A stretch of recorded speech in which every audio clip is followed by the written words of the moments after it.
Okay, so over the past couple of years, we have all witnessed exactly what Kathleen Kennedy did to the entirety of the sequel trilogy. The Last Jedi really marked the very film that derailed the franchise, all thanks to Rian Johnson and his ideas being approved by Lucasfilm's Kathleen Kennedy above.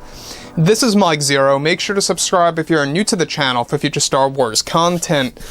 Now, one thing about Disney Star Wars is that yes, we do know that they are now on the road to success with, of course, The Mandalorian, Ahsoka Tano, of course, Book of Boba, of course, other projects out there like the Kenobi series. That's all going to work in conjunction with each other. That's really going to lead to other TV shows in the mix that's going to really kick off this new Star Wars universe by Jon and Dave, as I like to call it, the Filoni universe. And the Filoni universe, by the way, it's really going to be quite something because this is in for the long haul. I mean, we're going to see this thing for pretty much 10 plus years. It's going to last well into the late 2020s and beyond. Now, with that being said, of course, a lot of fans are still very mind-boggled over what happened with the sequel trilogy, all thanks to Kathleen Kennedy, especially with the final movie in the Skywalker saga, The Rise of Skywalker. Now, this movie, we've discussed this before, it had a lot of problems behind the scenes. It's one of the main reasons as to why when you watch the movie in the very beginning, it feels very chopped up, it feels very fast-paced and out of order and just not put together well. And that's exactly why, is because they had to really scramble through footage and they were deleting footage, they were inserting new scenes, and this was all because of Kathleen Kennedy really demanding to do so. Now, with that being said, of course, given that The Mandalorian Season 3 is now kicking off, Jon Favreau and Dave Filoni are both hard at work on developing and creating their new universe overall moving ahead. It's described, however, that currently, as of right now, behind the scenes, Lucasfilm's Kathleen Kennedy is working on The Acolyte with Leslie Headland. Now, in a recent interview, actress Daisy Ridley was able to unveil new details of Lucasfilm's leadership, such as Kathleen Kennedy. Daisy Ridley went on to say at one point in time that Kathleen Kennedy was very uncertain for the success of Episode 9 during production and that this was the leading cause as to why the film has over 5 different endings that were all left on the cutting room floor. Daisy Ridley further reveals that Kathleen Kennedy would make it very difficult for J.J. Abrams to focus on, of course, the development of the story and the characters, and that it was hard for the cast and even the crew to work on the movie with a clear mind. Now, Daisy Ridley also reveals that Kathleen Kennedy chose the title The Rise of Skywalker in order to strictly bring in more fans to believe that it had something to do with either Luke and or Anakin, since other titles they were experimenting with just were not exciting nor did it attract fans.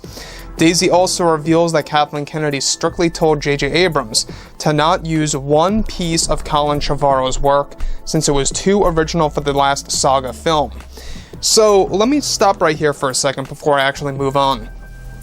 I want to go over how Kathleen Kennedy refused to use a shred of footage by Colin Trevorrow because it was too original.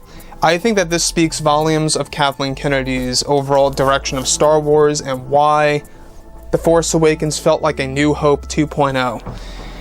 She really wanted to play things safe a lot with Star Wars, specifically episodes 7 and 9.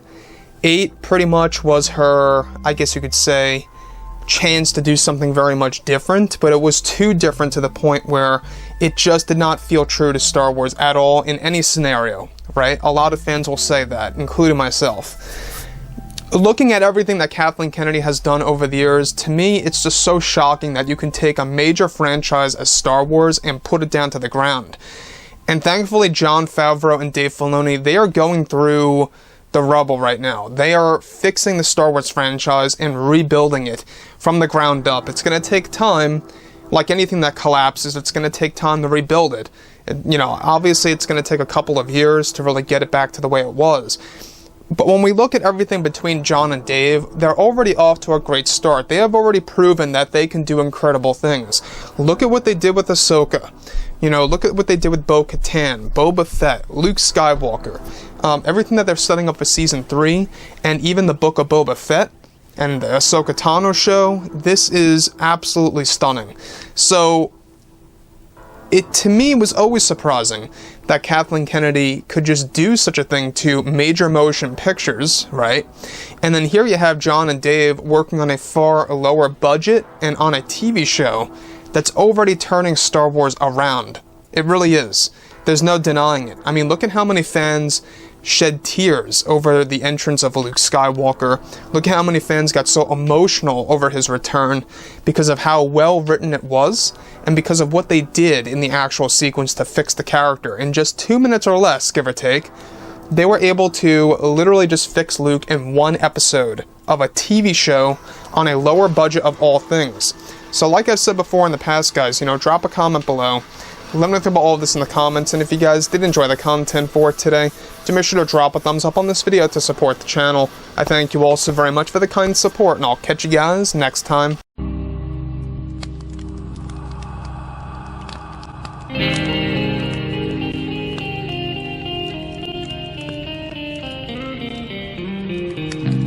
Gun in hand, we are alone again. No, I'm not the one from night to moon.